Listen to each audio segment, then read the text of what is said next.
Hello, hello, hello. Hello. Hello. Actually, be better. First things first.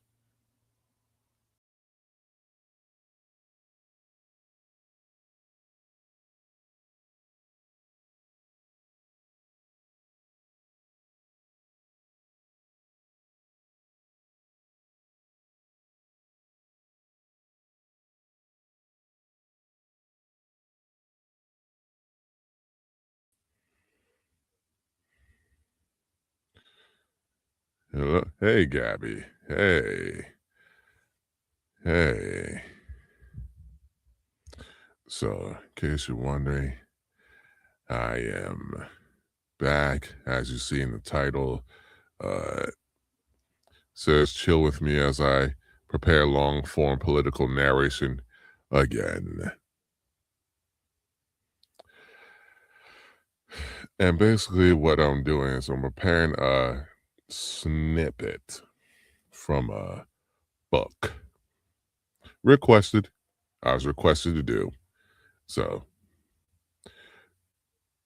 in case anybody has anything to say about it, what is it for? I'll keep that under wraps. What I can say, it was Caleb who made this suggestion of what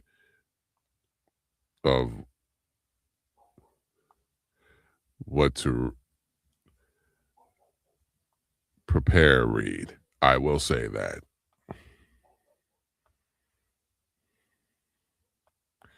Make sure I have everything.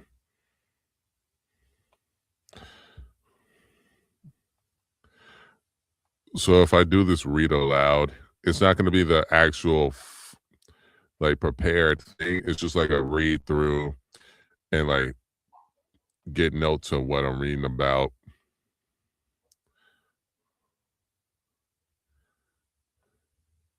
And if you see me with this, because I'm actually marking up the actual PDF of anything that I go through. Okay. Let me see. This is where, if I'm not mistaken, this is where this is where I left off. Okay.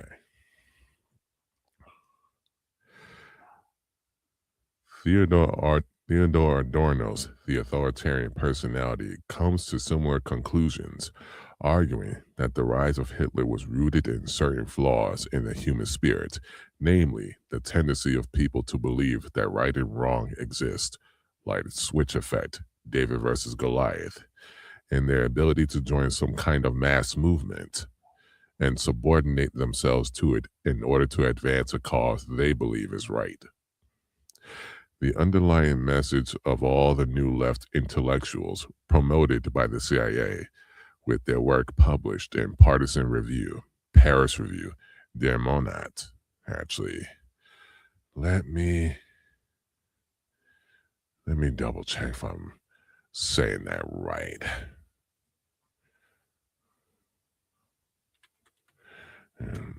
Monad.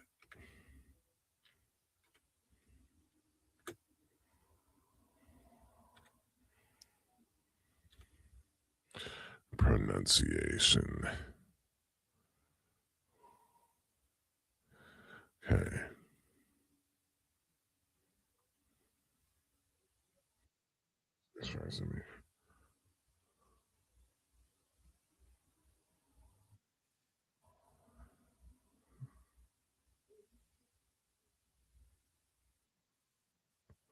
Okay.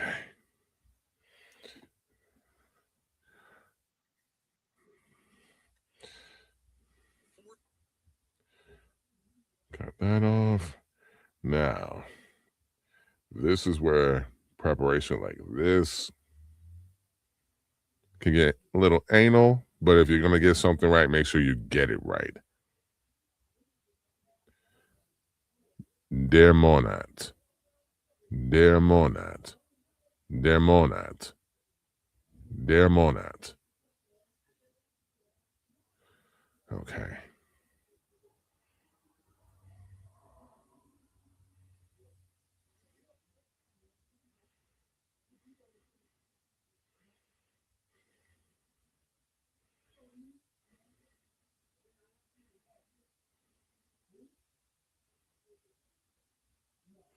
Okay, there we go.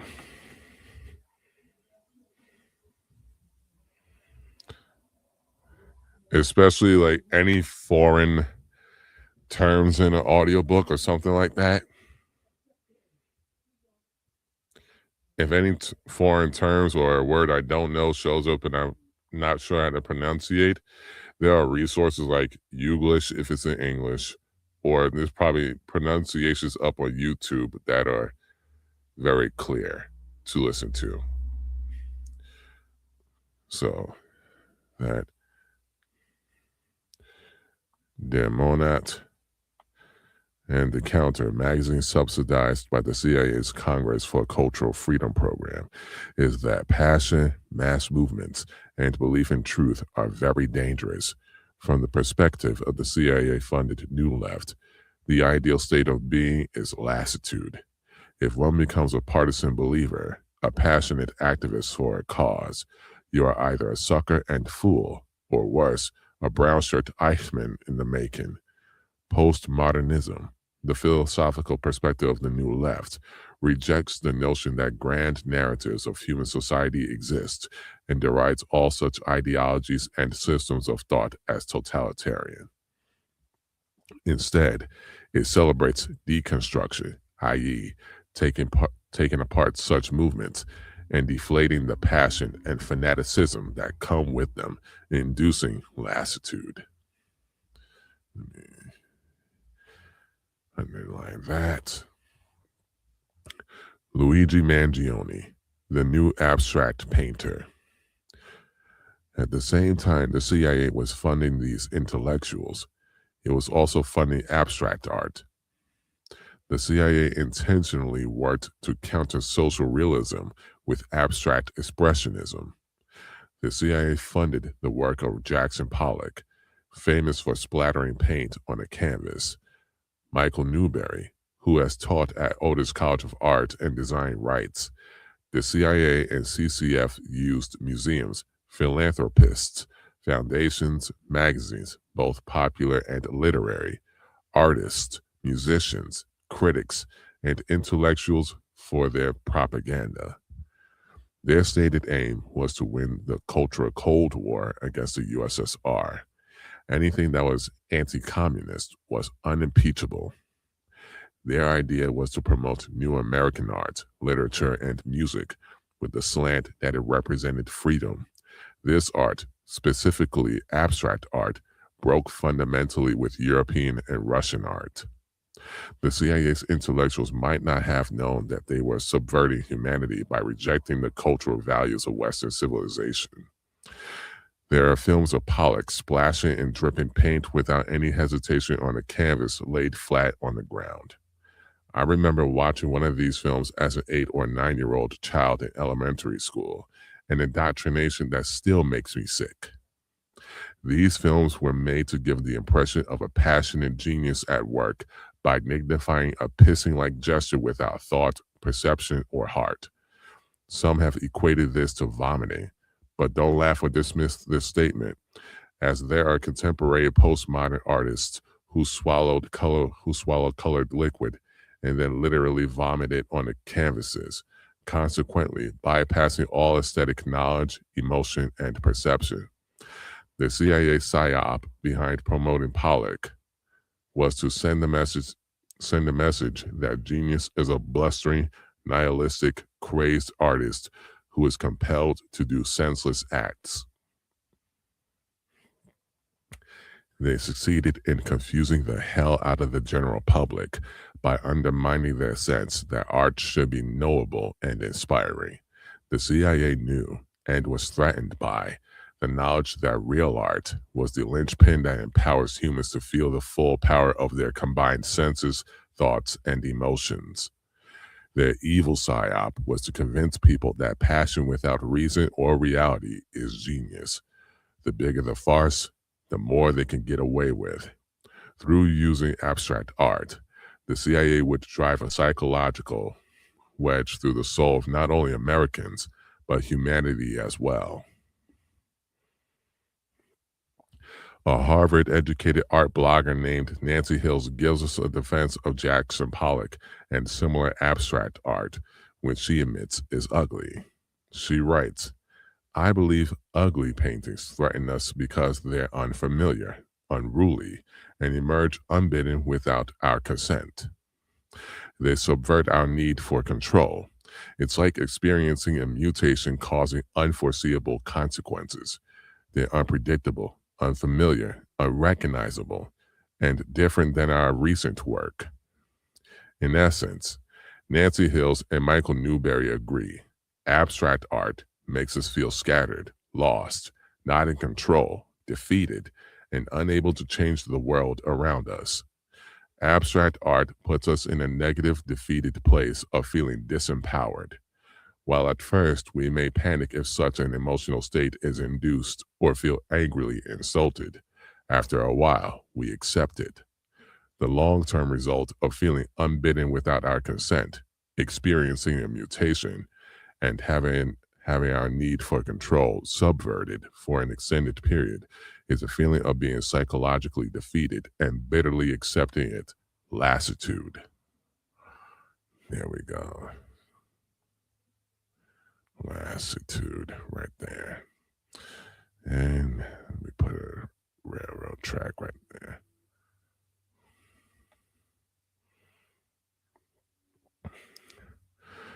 Rather than presenting the world as one full of contradictions and challenges, with an energizing battle between right and wrong taking place before us, in which we can choose to be active participants, abstract art leads us to see the world as a mass of randomness and disappointment, inconsistency in which we are more or less powerless. This, of course, matches the postmodernist philosophy and its understanding of the universe, which was labeled by George Lukács. George Lukács. I'm gonna have to come back to George Lukács as philosophical irrationalism. Michael Newberry's reflection on these films he was Michael Newberry's reflection on the films he was shown of Jackson Pollock speaks volumes. These films were made to give the impression of a passionate genius at work by dignifying a pissing-like gesture without thought, perception, or heart. The defeated mindset created by abstract art celebrates irrational emotional behavior, lashing out with no clear aim or goal as genius. So let me circle that.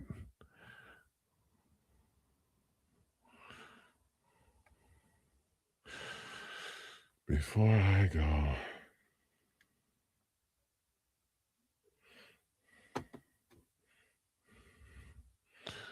before I go,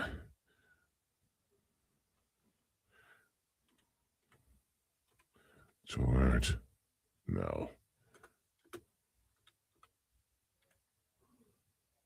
Hmm.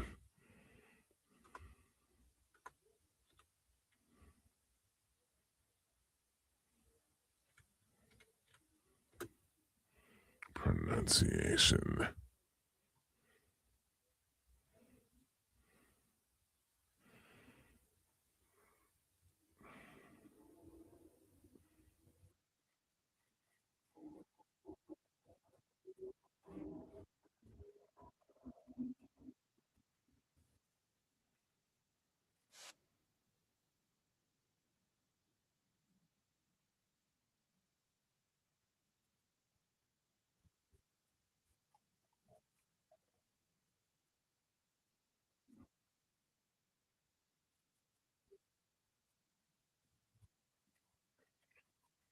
Let's see.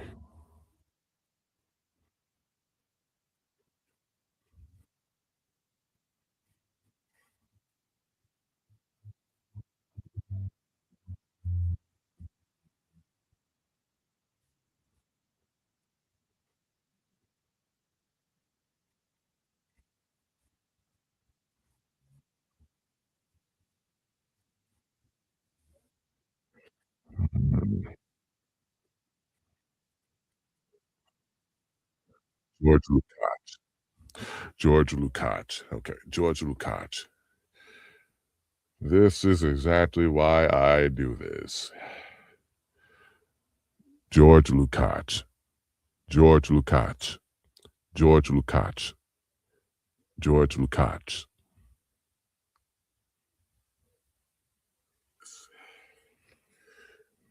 George Lukács. George Lukács. George Lukács. George Lukács.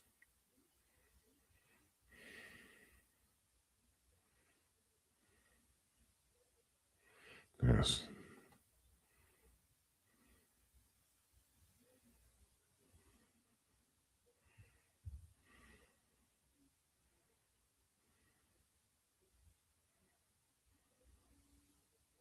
Hell.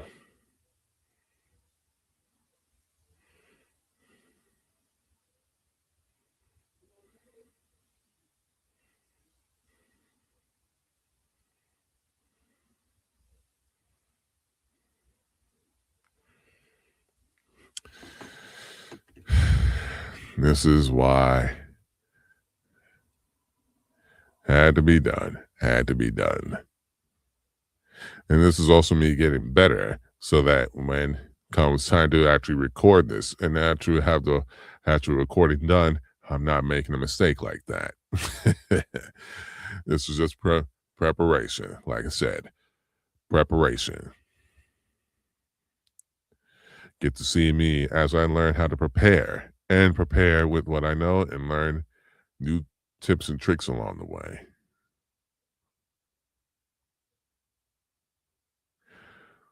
Back to the preparation. Yes, in the minds of those with no conception. Yes, in the minds of those with no conception of a real mass movement, and no belief that we could create a society where healthcare is available to all.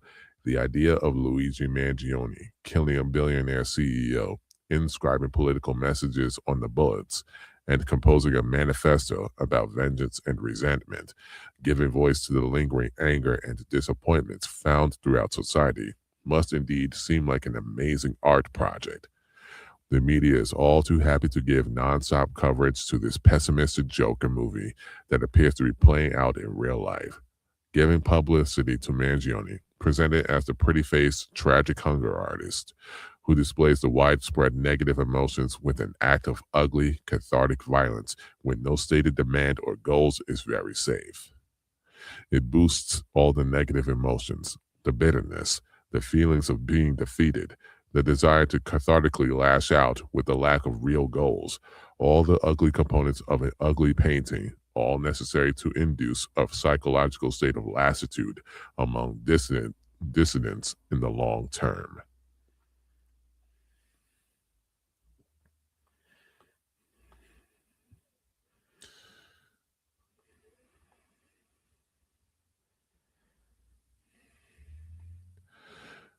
Conditions are getting worse.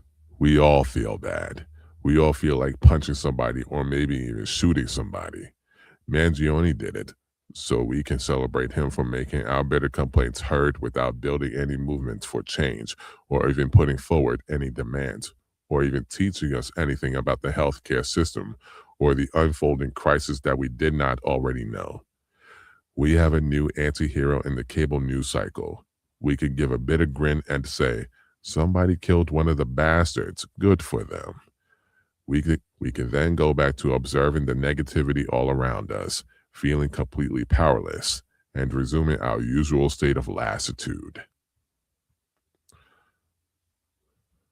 Hold on.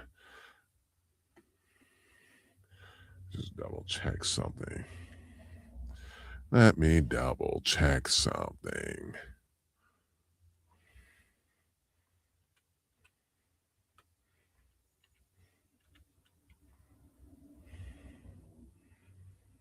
Hmm. Hmm.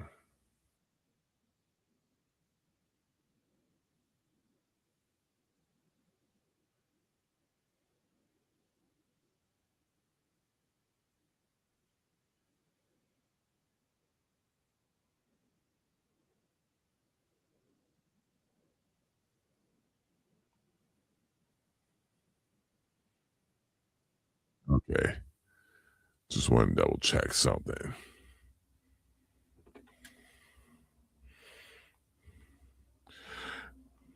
Do wackadoo. America's singer-songwriter Roger Miller released a humorous novelty song in 1964. He sang, "I heard tell you're doing well. Good things have come to you. I wish I had your happiness, and you had a do wackadoo, wackadoo, wackadoo, wackadoo. They tell me you're running free. Your days are never blue. I wish I had your good luck charm, and you had a do wackadoo, wackadoo, wackadoo, wackadoo." Socialism is largely considered in the American mind to be a movement based on jealousy. I was taught in elementary school that socialism and communism were everyone getting paid the same. Socialism is widely understood in the American mind to be the redistribution of wealth or moves to eradicate income inequality. It is not surprising that in a culture that values hard work, social mobility, and individual initiative, let me underline that. Individual initiative. It is viewed in a very negative light. However, if one reads the work of Karl Marx or even other socialist thinkers who preceded him, one will not find calls for equality of income. On the contrary, one will instead find calls for rational planning and centralization of the means of production for the purpose of greatly expanding the productive forces.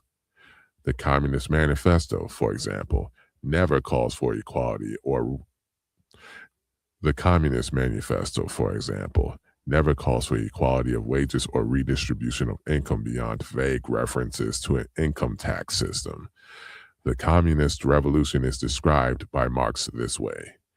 We have seen above that the first step in the revolution by the working class is to raise the proletariat to the position of ruling class to win the battle of democracy. The proletariat will use its political supremacy to wrest, by degrees, all capital from the bourgeoisie, to centralize all instruments of production in the hands of the state, i.e., of the proletariat organized as the ruling class, and to increase the total of productive forces as rapidly as possible. The problem with capitalism, Marx explains, is that it is unable to sustainably increase living standards and instead creates frequent gluts where poverty is created by abundance. And it's enough to mention the commercial crises that by their periodical return put the existence of the entire bourgeois society on its trial, each time more threateningly. In these crises, a great part not only of the existing products, but also the previously created productive forces are periodically destroyed. In these crises, there breaks out an epidemic that, in all earlier epochs, would have seemed an absurdity, the epidemic of overproduction. Society suddenly finds itself put back into a state of momentary barbarism. Momentary barbarism. Let me underline that. Underline that.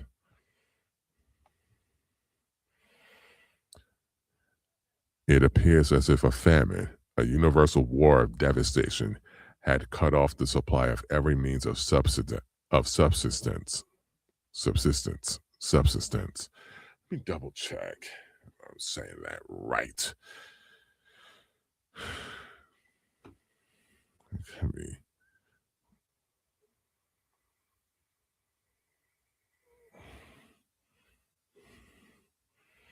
Mhm.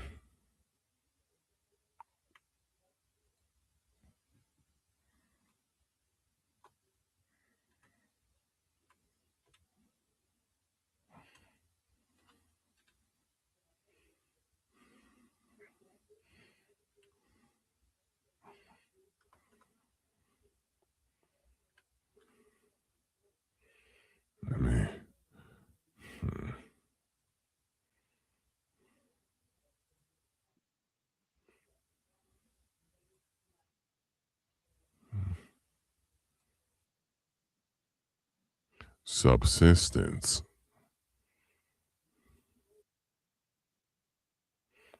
subsistence, subsistence, subsistence. All right, this is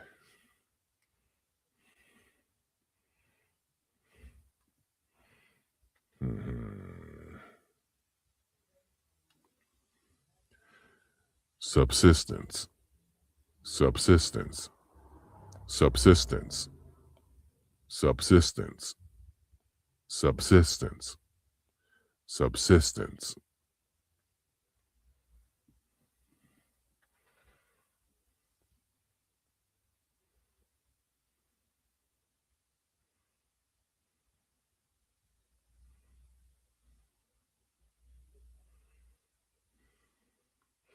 I know you're looking at me crazy, like, why you gotta do it for even these words?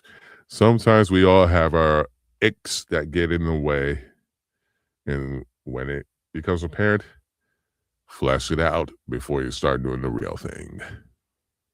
This is what you do right now during preparation before all this goes, before we start doing the real thing.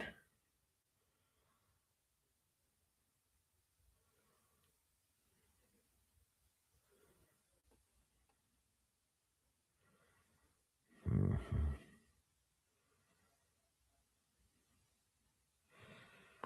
All right. It appears as if a famine, a universal war of devastation, had cut off the supply of every means of subsistence. Industry and commerce seem to be destroyed. And why? Because there's too much civilization, too much means of subsistence, too much industry, too much commerce. The productive forces at the disposal of society no longer tend to further the development of the conditions of bourgeois property. On the contrary, they have become too powerful for these conditions by which they are fettered, and so soon they become and so soon as they overcome these fetters, they bring disorder into the whole of bourgeois society, endanger the existence of bourgeois property.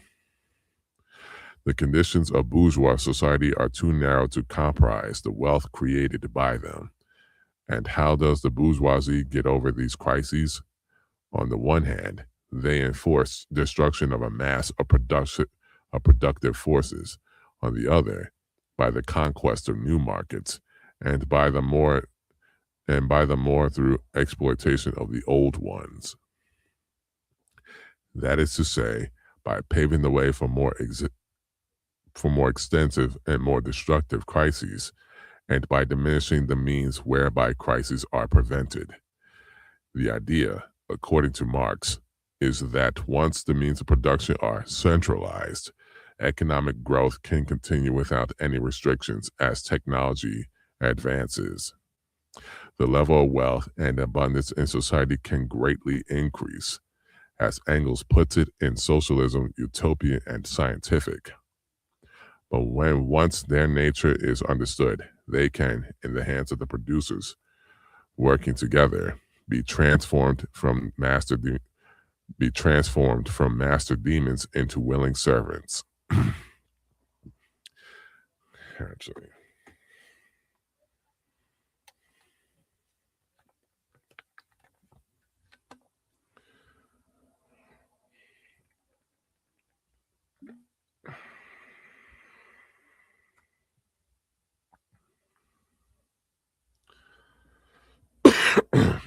There we go. The difference is asked that between the destructive force of electricity in the lightning in the storm and electricity under command in the telegraph and the voltaic arc.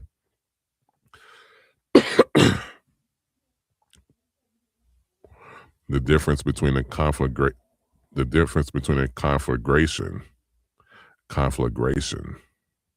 the difference between a conflagration and fire working in the service of man.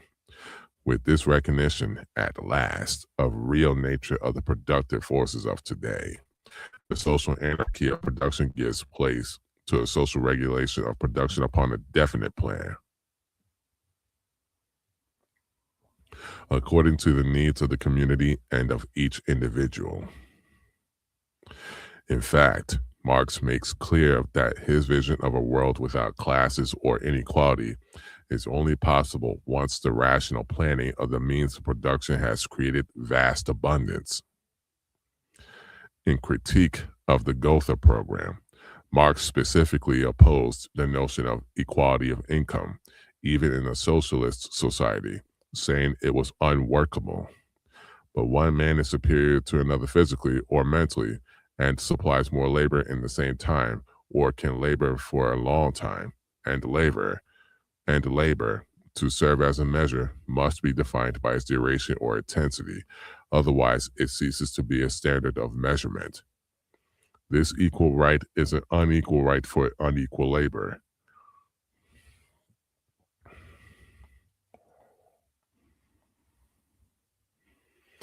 He went on to make clear that equality could only be achieved when growth has been unleashed to create a huge amount of wealth. Right can never be higher than the economic structure of society and its cultural developments conditioned thereby. In a higher phase of communist society, after the enslaving subordination of the individual to the division of labor, and therewith also the antithesis between mental and physical labor, has vanished, after labor has become not only a means of life, but the life's prime want, after the productive forces have also increased with the all-around development of the individual, and all the springs of cooperative wealth flow more abundantly.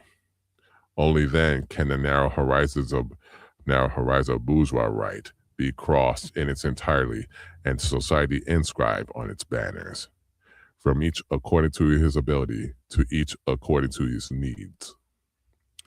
This notion of rational planning of the means of production, hold up, first things first.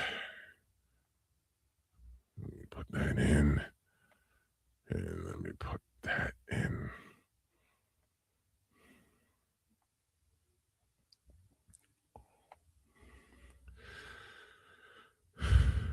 This notion of rational planning of the means of production, building up productive forces with a planned economy to eradicate scarcity and create a stateless, classless world on the basis of vast abundance, is completely contrary to what is widely believed by American socialists and communists. On April 28, 2020, leftist filmmaker Michael Moore touted his new climate change-themed documentary, Planet of the Humans, by explaining that the problem with capitalism was it continued generating wealth endlessly. We're supposed to need more. This is killing this planet, and we never stop to say, do we have enough? When is enough? Enough. Actually, I think the word enough is the dirtiest word in capitalism, because there's not supposed to be any such thing as enough, because we are told we need more, and companies are punished by Wall Street if they don't do more and grow more. Growth is really the death of us. That is misguided. That sounds very Malthusian. Growth is the death of us.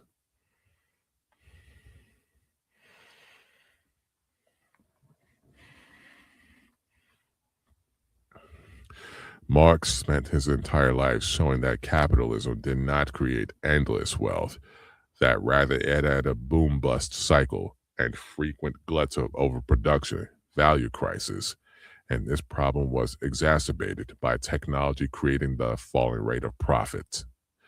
All of this necessitated centralization and rational planning of the means of production so growth and technological advancement could move ahead, no longer restrained by the irrationality of the market.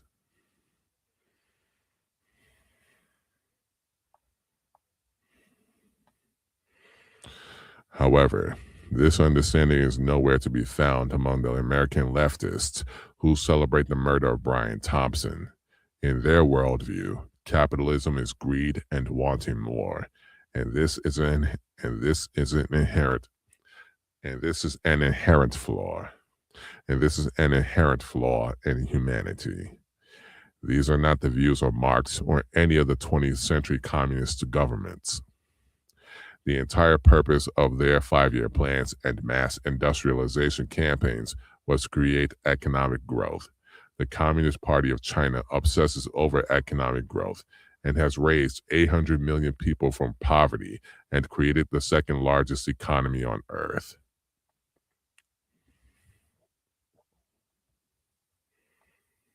All right.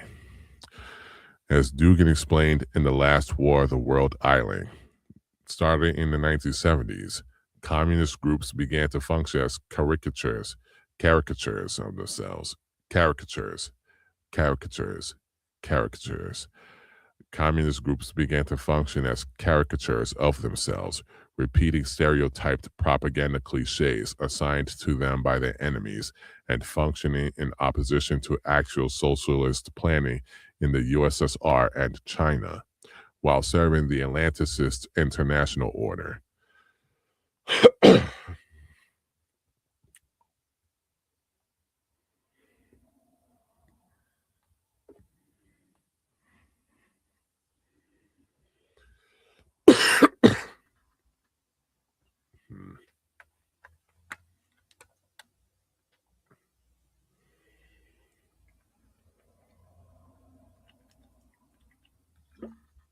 All right. Instead of strengthening its influence in the global leftist movement according to geopolitical interests, the USSR adopted those propaganda cliches that had been implanted into this movement by the pro-capitalist bourgeoisie powers interested in weakening the civilization of the land and strengthening the sea civilization. The representatives of the Fourth International, the Trotskyists, played a special role in this. Already radical opponents of Stalin and his policy of building socialism in one country from the 1920s and 1930s, Trotskyites made the USSR their main enemy, and in this fight with the USSR, they joined with all the powers they could, including those they considered their class enemies. Hatred towards the USSR and Stalin became a main feature of Trotskyism and led many of its representatives to side with the liberal camp and join the ranks of the more consistent and radical Atlanticists. These groups contributed heavily to tearing the international left and, more importantly, the communist movement away from the USSR, beginning in the 1970s. Because of these processes, the USSR's network of influence in countries outside of direct Soviet control was undermined, weakened, and partially removed from the coordinating control of Moscow. And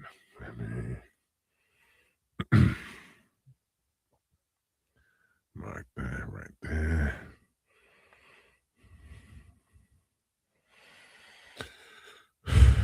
The views of leftists who oppose capitalism because there's never enough and growth is really the death of us are the views of Margaret Sanger after she denounced Marxism and embraced neo-Malthusianism and established the Birth Control League.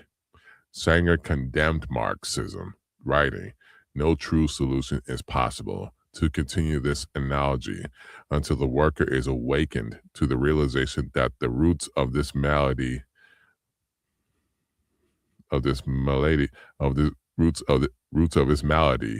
lie deep in his own nature, his own organism, his own habits. To blame everything upon the capitalist and the environment produced by capitalism is to focus attention upon merely one of the elements of the problem. The Marxian too often forgets that before there was a capitalist, there was exercised the unlimited reproductive activity of mankind.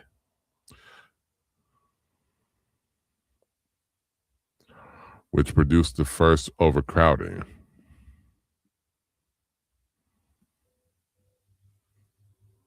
The first want, This goaded humanity into its industrial frenzy, into warfare and theft and slavery. Capitalism has not created the lamentable state of affairs in which the world now finds itself.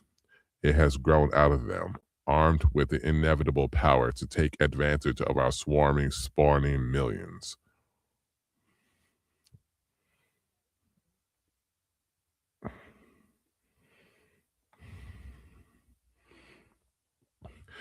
These ideas that Margaret Sanger and her wealthy financiers, who sponsored the Birth Control League, put forward in opposition to Marxism, have become synonymous with Marxism, socialism, communism, and leftism in the public mind. Furthermore, these ideas do not oppose capitalism, they oppose growth. They oppose the expansion of the population, the increasing of consumption, the raising of living standards, etc. If growth is bad, we should, of course, embrace lassitude. And why not be bitter at individual wealthy CEOs with lots of money?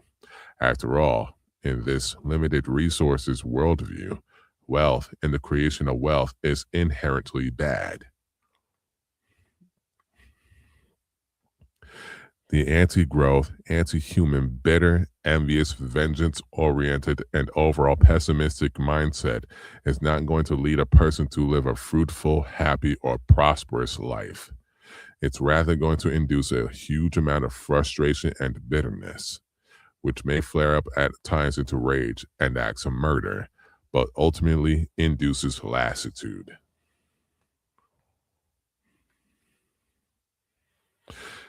In the early 19... Hold on. Before I go there. Right there.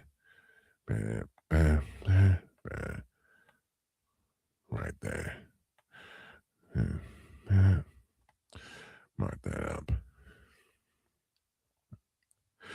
In the early 1900s, one of the most popular socialist writers and speakers was a friend of Eugene Debs named Wallace D. Wattles. Wattles ran for office on a socialist platform and gave two speeches that were widely circulated as pamphlets, arguing that Jesus Christ's teachings were in line with socialist thought prior to his death in 1911. Wattles was a Christian socialist and friend of Eugene V. Debs, as well as a significant contributor to the New Thought movement, a philosophy that emphasized the power of thought, personal growth, and spiritual principles to achieve success. Long before Norman Vincent Peale wrote about the power of positive thinking, let me underline that. The power of positive thinking. Wallace Wattles introduced these ideas in The Science of Getting Rich.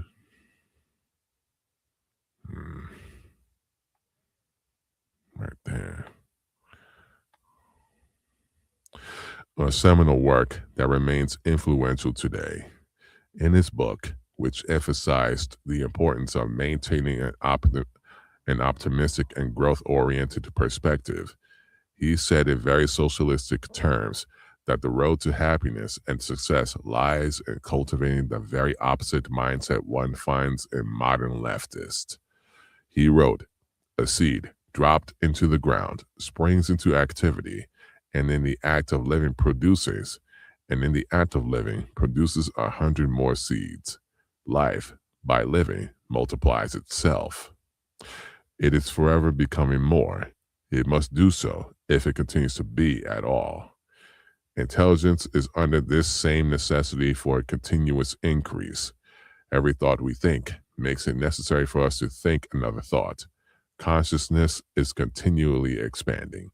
Every fact we learn leads us to the learning of another fact.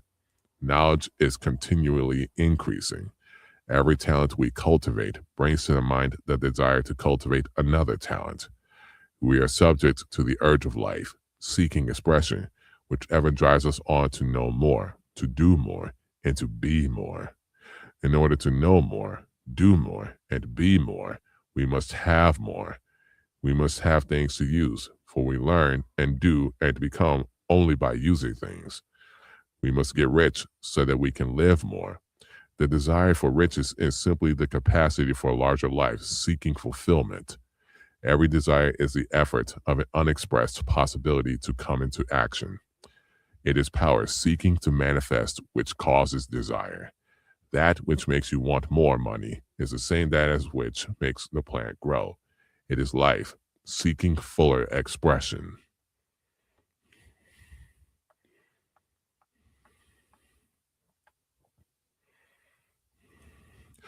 As someone who advocated for the central planning of the means of production, Waddles urged his readers even to think of the capitalist ruling class in a very different way than one has come to expect from socialists in our time, who preach jealousy and vengeance and find satisfaction in the killing of Brian Thompson. He wrote, "Men of the plutocratic type, who become very rich, do so sometimes purely by their extraordinary ability on the plane of competition, and sometimes they unconsciously relate themselves to substance in its great purposes and movements for the general racial upbuilding through industrial evolution.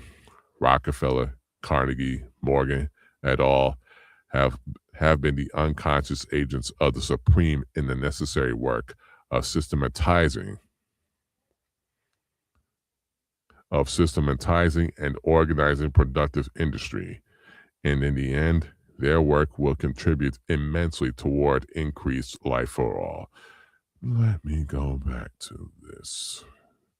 Make sure I'm saying that right. Uh,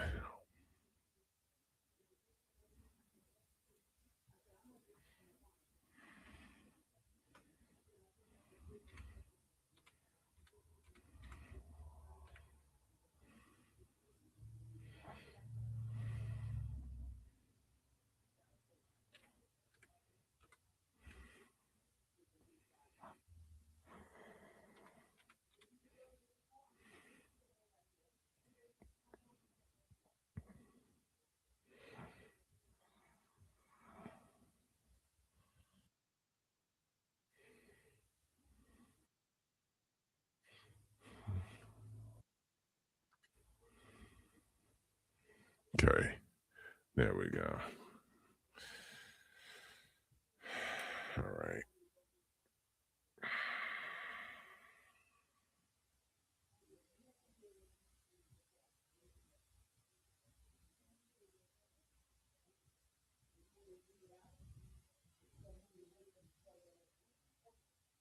All this goes before.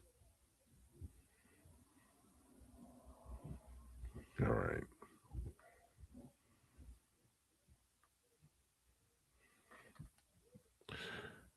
Systematizing, systematizing, systematizing, systematizing.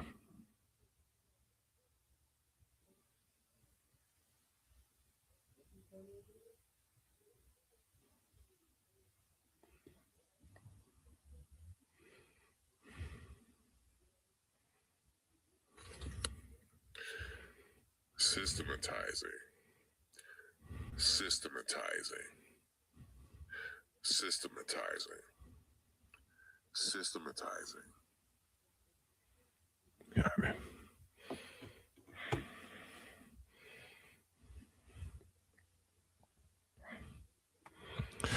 Their day is nearly over. They have organized production and will soon be succeeded by the agents of the multitude, who will organize the machinery of distribution. The machinery of distribution. The multimillionaires are like the monster reptiles of the prehistoric eras. They play a necessary part in the evolutionary process, but the same power which produced them will dispose of them.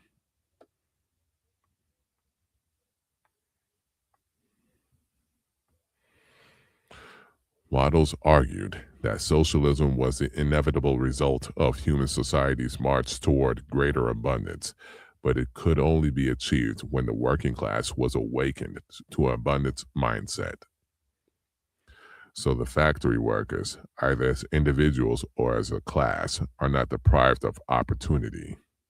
The workers are not being kept down by their masters. They are not being ground by the trusts and combinations of capital. As a class, they are where they are because they do not do things in a certain way. If the workers of America chose to do so, they could follow the example of their brothers in Belgium and other countries and establish great department stores and cooperative industries. They could elect men of their own class to office and pass laws favoring the development of such cooperative industries. And in a few years, they could take peaceable possession of the industrial field. The working class may become the master class whenever they will begin to do things in a certain way. The law of wealth is the same for them as it is for all others. This they must learn, and they will remain where they are as long as they continue to do as they do.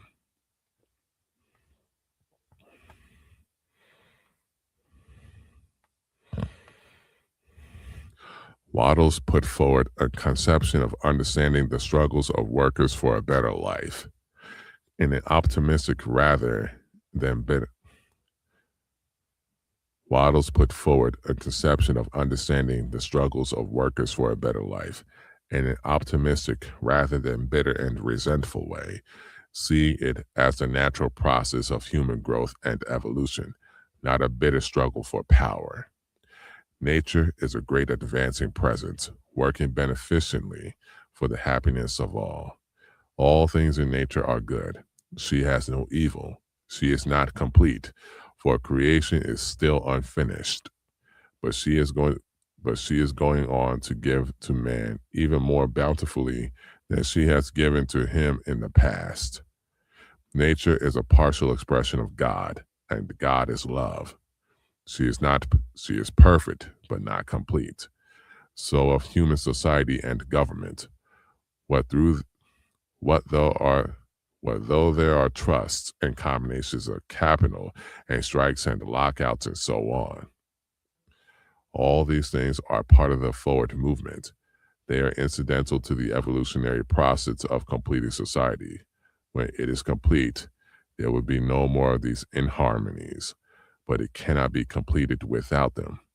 J.P. Morgan is as necessary to the coming social order as the strange animals of the age of reptiles were to the life of the succeeding period. And just as these animals were perfect after their kind, so Morgan is perfect after his kind. Behold, it is all very good. See society, government, and industry as being perfect now, and as advancing rapidly towards being complete. Then you will understand that there is nothing to fear, no cause for anxiety, nothing to worry about. Never complain of any of these things. They are perfect. This is the very best possible world for the stage of development man has reached. This will only sound like rank folly to many, perhaps to most people. What, they will say, are not child labor and the exploitation of men and women in filthy and unsanitary factories evil things? Are not saloons evil? Do you mean to say that we shall accept all these things? Do you mean to say that we shall accept all these and call them good? Child labor and similar things are no more evil than the way of living and the habits and practices of the cave dweller were evil. His ways were those of the savage state of man's growth, and for that stage they were perfect. Our industrial practices are those of the savage stage of industrial development, and they are also perfect.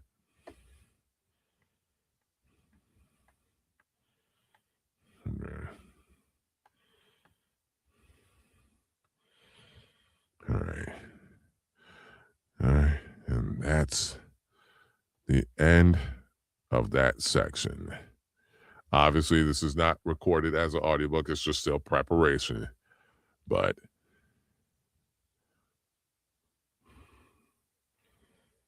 because what I'm going to do now that I've gone through it, is go through anything that I might need to.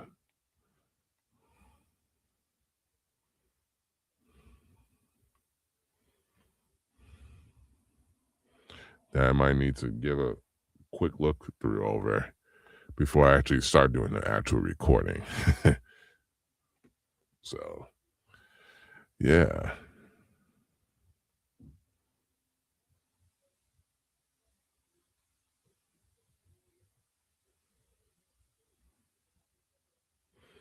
All right.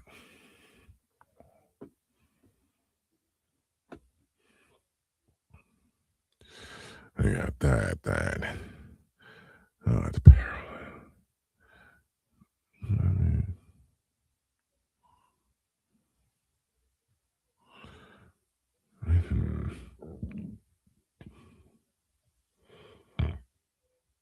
Discovered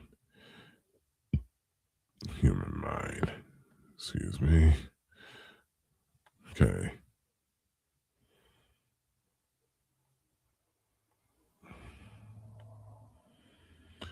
Brainwashing. Miami News. Candidates. Edward. She now. It's a cleanse.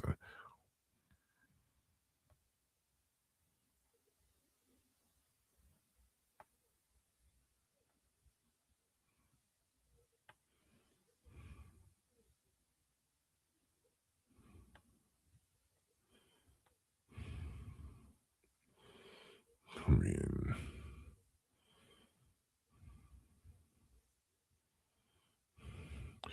7,000. Whoa. There we go. Oh, that's right. Duh. So, in case anyone was wondering, um, I am marking up my PDF, which is on my iPad, and there's an app I'm using normally. I use it for my music, but it served better for this one called Fourscore, which I normally again use for music because again, like most other I probably technically I could use I annotate, but I don't feel like going do the whole go up and down where I could just do a tap and it could turn the PDF like I'm turning a book in a page.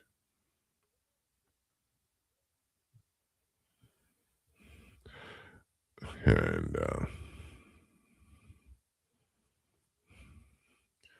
China had made confessions.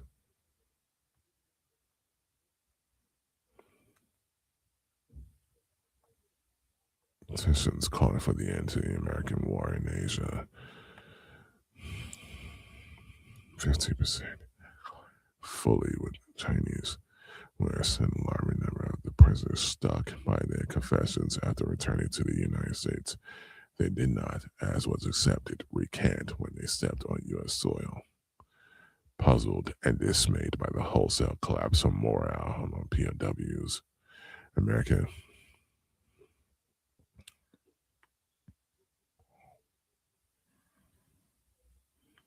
brainwashed. Right. The arrogance.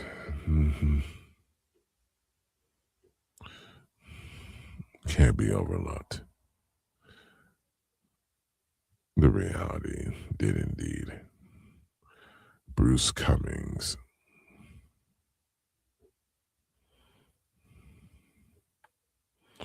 Did not have the right to.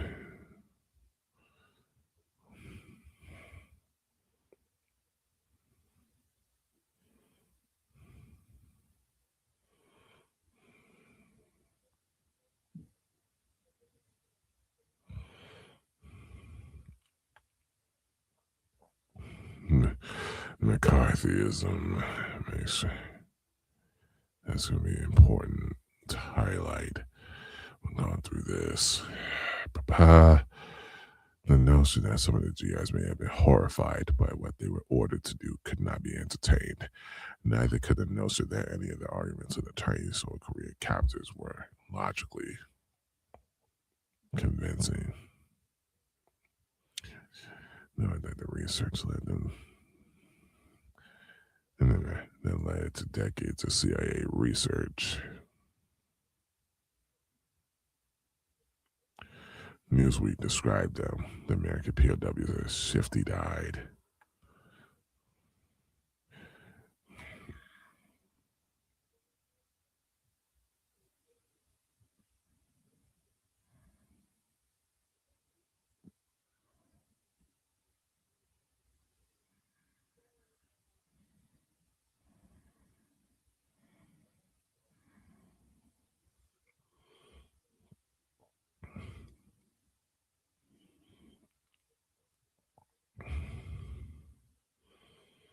That's crazy. They had betrayed their country in exchange for better treatment because they had fallen in love with the Asian women, or because of the appeal of homosexualism.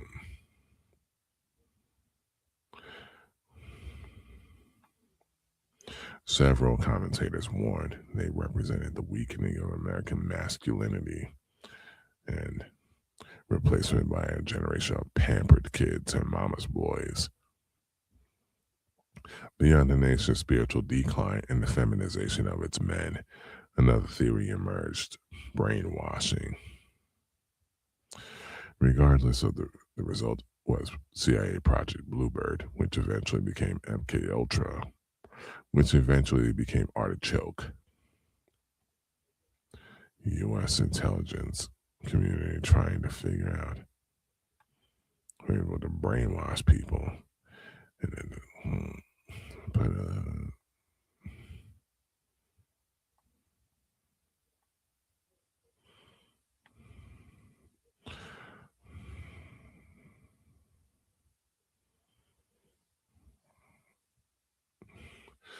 let me double check something.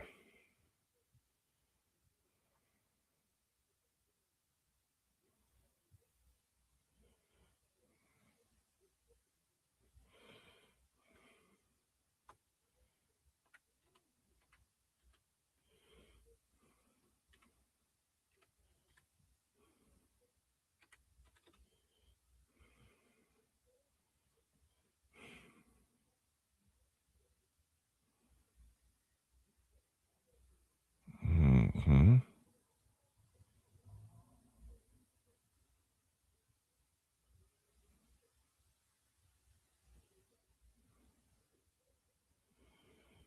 Oh boy.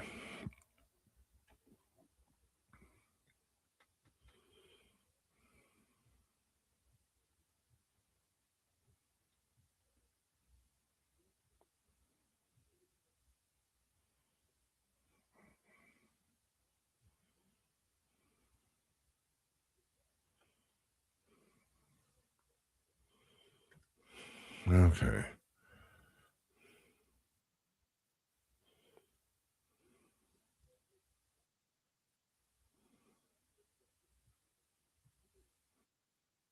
Mind Senti.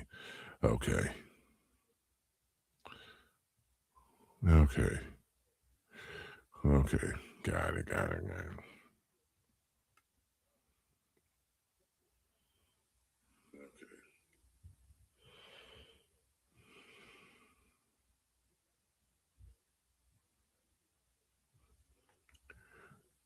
Mind Senti. Mind Senti. Mind Senti.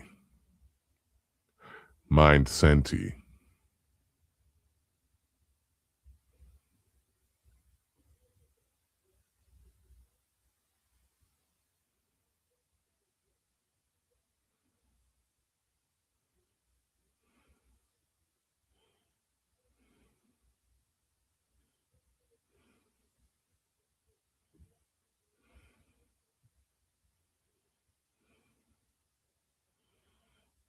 Okay.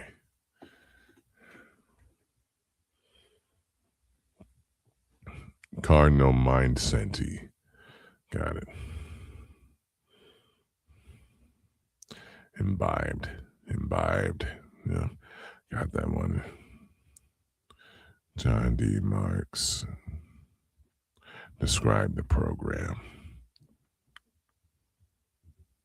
The CIA built up its own elaborate brainwashing program, which, like the Chinese and Soviet versions, took its own special twist from our national character It was a tiny replica of the Manhattan Project, grounded in the conviction that the keys to brainwashing lay in technology. And so this Operation Midnight Climax.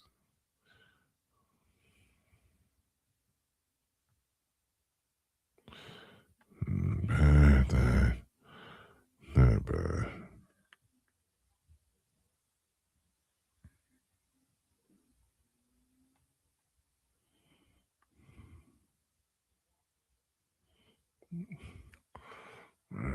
Something. Let me double check something.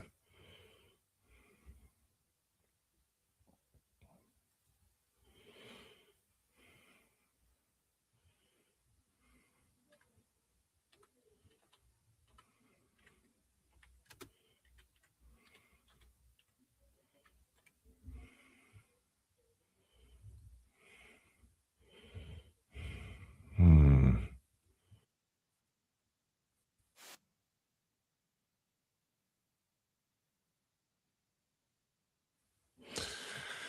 Let me record that.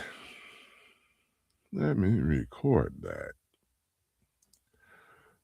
William Sargent. William Sargent. William Sargent. William Sargent. William Sargent.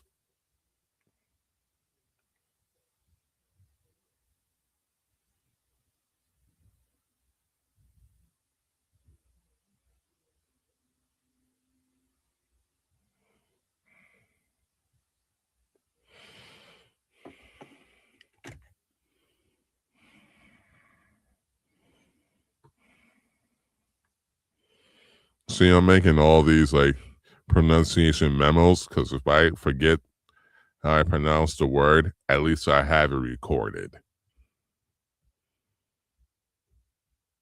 So there is always that.